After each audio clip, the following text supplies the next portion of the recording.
a lot of deadlocks, a lot of frustration here at COP30 because it's kind of the same fight every year, and it's the same actors who are pushing the goalpost, watering down the language, and making it even more difficult for countries on the front lines to adapt to the climate crisis.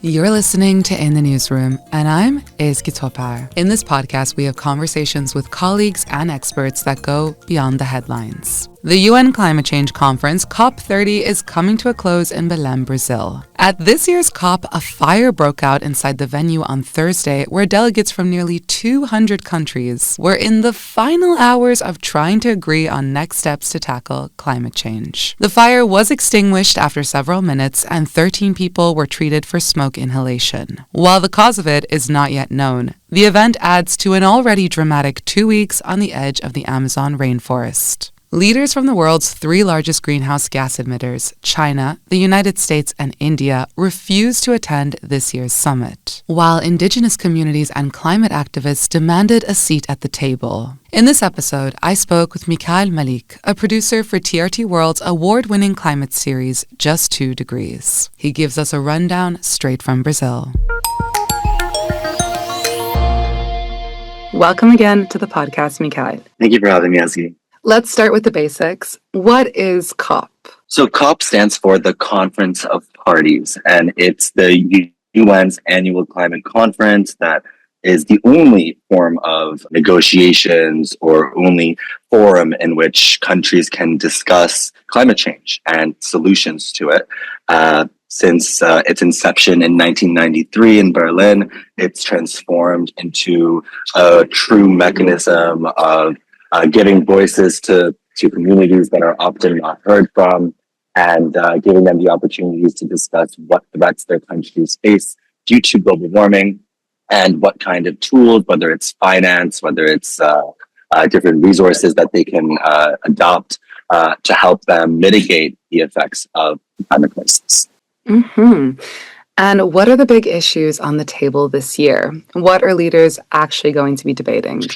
Yeah, so I think this COP has been quite underwhelming compared to other COPs. You know, we have 60 heads of states who had come to the leaders meeting this year. That's nearly half the amount that came last year.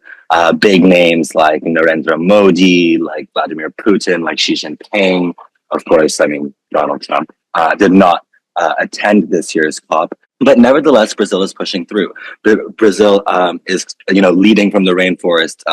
President Lula has unveiled this new plan, this $125 billion tropical forest forever facility, where they're trying to say, if you protect your forest, governments and communities will be rewarded for that monetarily. And it's a direct response to decades of exploitation in the Amazon rainforest and in forests all over the world, in the Congo Basin as well.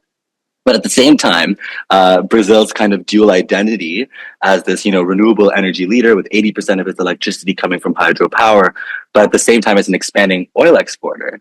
So just a few weeks before COP30 began, his government approved oil licenses and drilling in the mouth of the Amazon. So that's drawn heated protests from indigenous communities here in Belém. Indigenous communities and climate activists have staged several protests at COP30, demanding climate action and forest protection. Protesters blocked the entrance to the summit venue, and a group even forced their way in and clashed with security guards.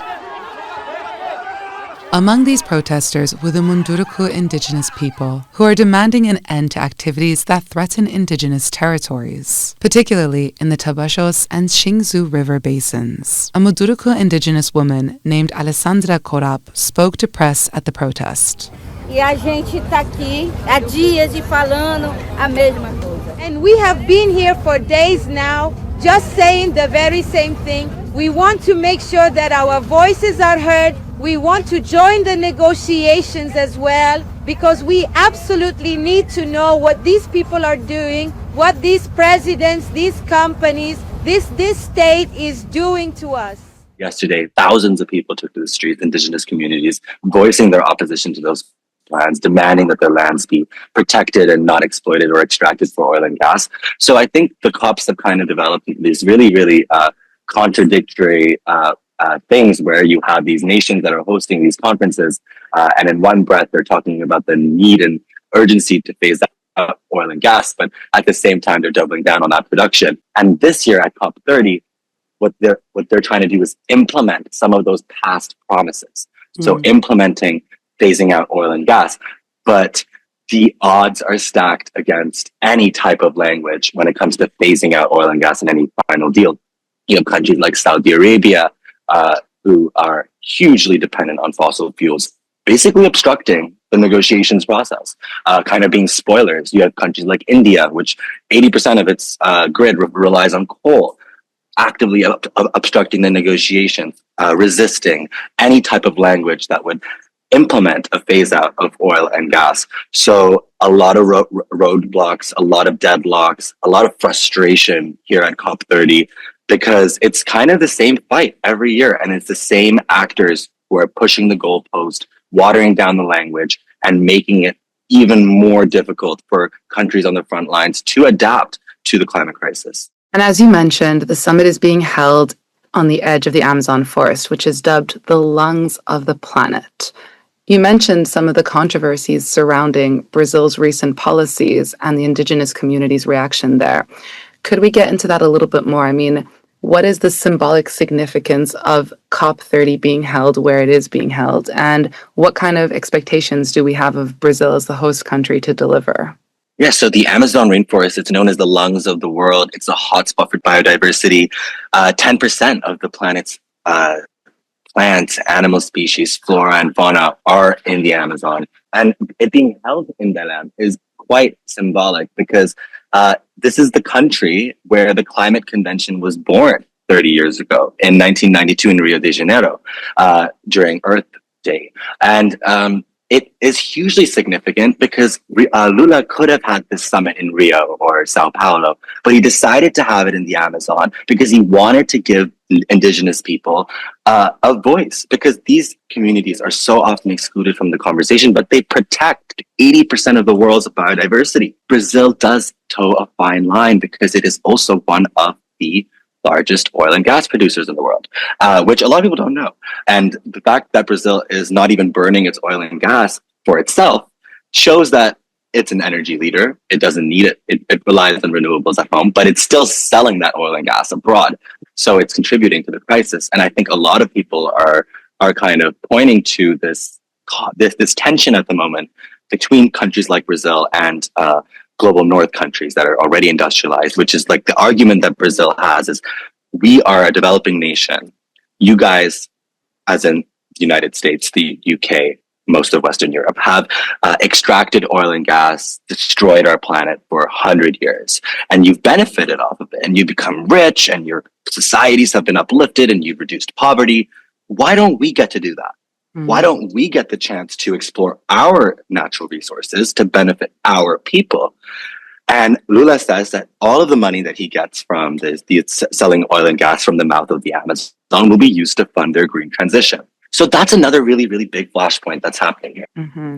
And I want to get more into that inequality as far as climate finance and also who bears the brunt of climate disasters more. But let's talk about the state of the climate currently. So it's been 10 years since the Paris Agreement was adopted at COP21. First off, for those who may not know, what is the Paris Agreement and what has changed over the last decade? Yeah, so the Paris Agreement was a landmark deal signed in 2015 by 195 countries, including then the United States. And it said that countries must limit global warming to 1.5 degrees Celsius below pre-industrial levels. And at the worst case, keep it below 2 degrees Celsius of warming. And they decided this based on scientific consensus from the Intergovernmental Panel on Climate Change that determined that a world at 1.5 degrees warming would result in irreversible planetary changes that could change life on the planet as we know it. You're talking more extreme heat waves, tropical cyclones, floods, droughts, wildfires, and also fundamental changes to our food systems and impacts that could cause massive, massive food security issues across sub-Saharan Africa, South America, and Europe even. And this agreement also came out with a roadmap, which essentially would say that countries every 2 years would have to declare what they call nationally determined contributions. Nationally determined contributions, or NDCs, are each country's climate action plan, how they'll cut emissions and adapt to climate impacts. Under the Paris Agreement, countries must regularly update these plans and strengthen them over time. The idea is, if every country does its part, together we can limit global warming. Fast forward to COP30. 60 countries submitted their NDCs. That's a third of the world. And out of those 60, every single one of them was wholly inadequate. They did not meet any of the emissions targets. And in fact, the emissions reduction would only be by 12% by 2035, while the science says 60% is needed to stay under 1.5 degrees of warming. And now you have the IPCC and other scientific bodies coming out and saying that the world is heading for 2.5 degrees. And that is catastrophic. You're dealing with a planet that may not be recognizable under a 2.5 degrees Celsius world. The British Prime Minister, Keir Starmer, when he was giving his opening speech, he said that the consensus around climate change is no longer there. 10 years ago, the world came together in Paris, united in our determination to tackle the climate crisis. A consensus that was based on science that is unequivocal. The only question was how fast could we go? Today, sadly, that consensus is gone, with some arguing that this isn't the time to act and saying that tackling climate change could wait. And I think that's so accurate. When the Paris Agreement was signed, there was almost a euphoria around climate action. The world finally felt like they're taking the crisis seriously. But 10 years on, COP30, leaders like Narendra Modi, Xi Jinping, Vladimir Putin, Donald Trump not coming to the table just shows how there are so many other problems facing the planet right now that climate change has just taken the back seat.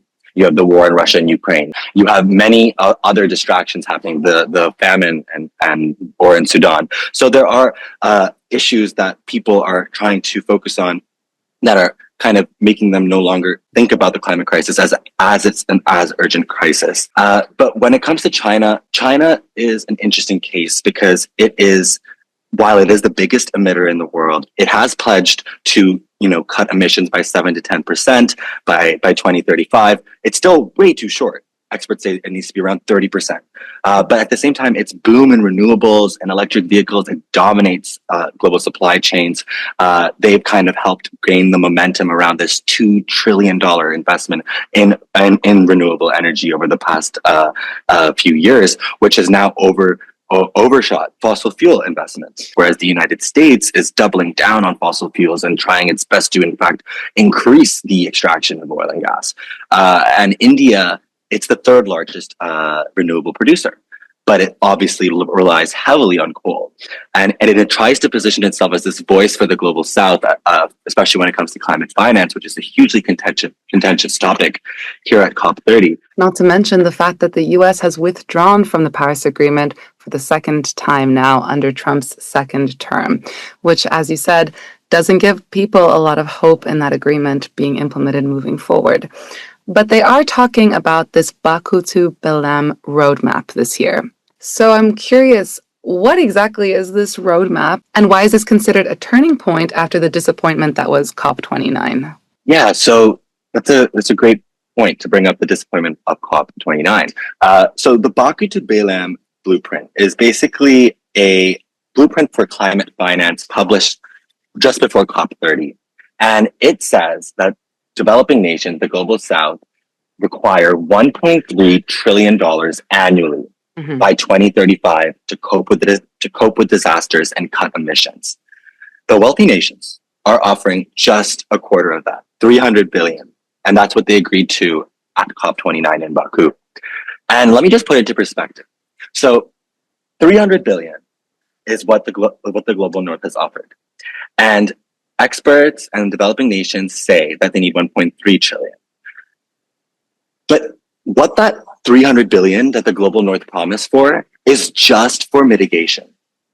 So that's just for helping countries reduce their emissions and transform their economies. Adaptation is excluded entirely. There is no funding for adaptation. In fact, they've given around, I think, $25 billion for adaptation. And research shows that adaptation alone requires $350 billion, just adaptation alone. And adaptation is what will help these countries cope when floods happen, when droughts happen, when wildfires happen. Just what happened in the Caribbean and during Hurricane Melissa. Jamaica incurred $7 billion in damages. So the Baku to Belém roadmap says that we need to transform finance and scale finance to meet the needs of frontline communities. And the 1.3 trillion target is on the table in Belém. It's on the table here. But Ezgi, I'll be honest with you, there's no way that number is going to be agreed to. There is no way that the European Union, China, and the missing in action United States will be coming together with anyone to discuss a 1.3 trillion target. In fact, I think it's baloney that anyone still believes that that target could even be achieved. Think about just something like extreme heat. Extreme heat caused 639 billion lost work hours in 2024. That's not just, missing work. That translates to money. That's about $1 trillion lost just because people couldn't work because it was too hot outside. And 250 million people have been displaced in the past 10 years since the Paris Agreement. And those displacements are leading to extreme pressures on countries' financial resources. So the Baku to Belém roadmap is basically the response for developing nations to the catastrophe that is unfolding on their lands. And they want to see climate finance turn from these vague promises to an actual funding program. And you have countries like the least developing nations, one of the blocks here at COP30, and the small island nations. They're leading the front on this. They're demanding new taxes on the super rich, on fossil fuels. They want highly polluting and carbon intensive activities to be taxed. But these delegations are usually really small, and they're usually quite ignored by the global powers. And you brought up adaptation versus mitigation, which I think a lot of people can get confused about. So what does adaptation look like on the ground as far as battling the climate crisis, and what would the right finances going towards that result in?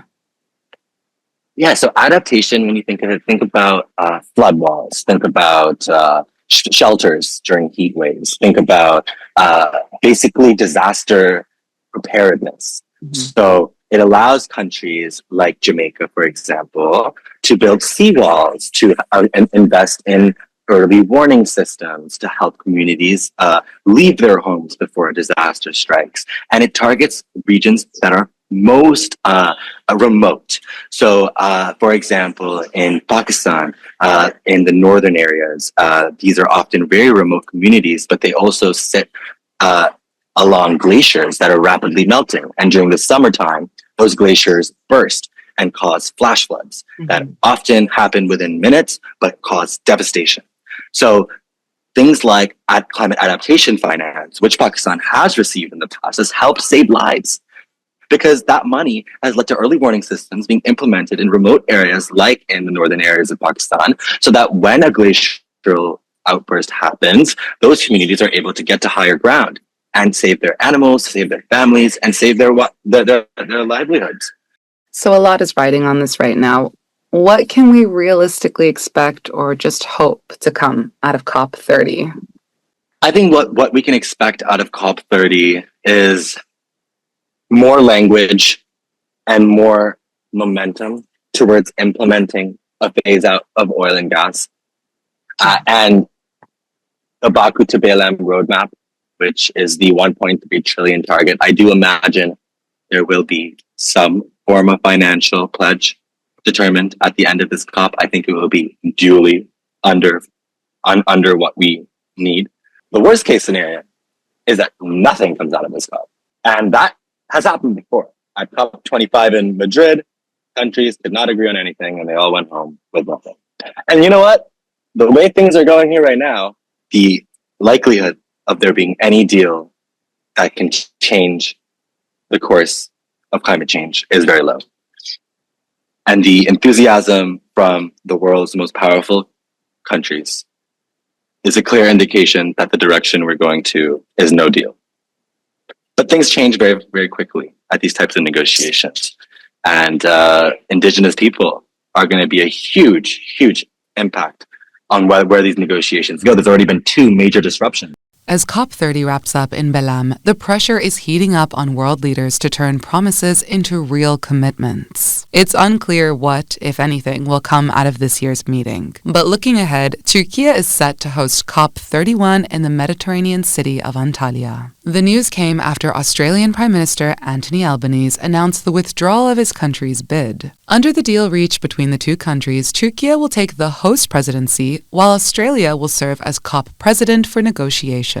Albanese called the agreement a big win for both Australia and Turkey. The move calls attention to Turkey's renewable energy efforts, with COP31 also coinciding with the country's implementation of a new national climate law. And we'll be watching closely to see if this shapes the direction of the global climate agenda. Thanks for tuning in. Until next time, I'm Ezgi, and this was In the Newsroom. This was a TRT World podcast production. This episode for In the Newsroom was produced by me, Ezgi, and was edited by Nasrullah Yilmaz. Executive producer, Nasra, Omar, Bwana. Our production team also includes Afzal, Ahmed, Khaled, Selim, and Ahmed, Ziya, Gumus. Thanks for listening.